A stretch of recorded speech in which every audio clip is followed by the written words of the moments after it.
In this video, I want to help you troubleshoot a Bose portable Bluetooth speaker that just suddenly turns off or shuts off, or if it just suddenly turns on without being prompted.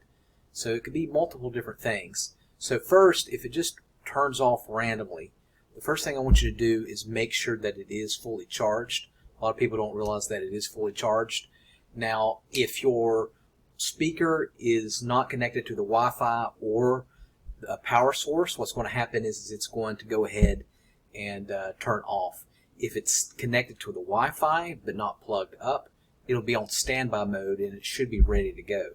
So again, if it's doing this issue, make sure you are powering, make sure it does have full power. Go ahead and check to see how much power it has by just tapping the power button, and then try plugging it up. One thing I like to do with my speaker is I like to plug it up directly to the wall outlet.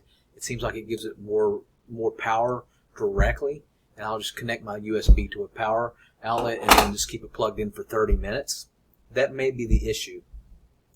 Next thing you want to do, it's healthy for the speaker just to reset it every few months. So if you haven't done it in a while, go ahead and reset it by holding down the power button for 10 seconds, and then you'll know that it reset when you're prompted to enter a language.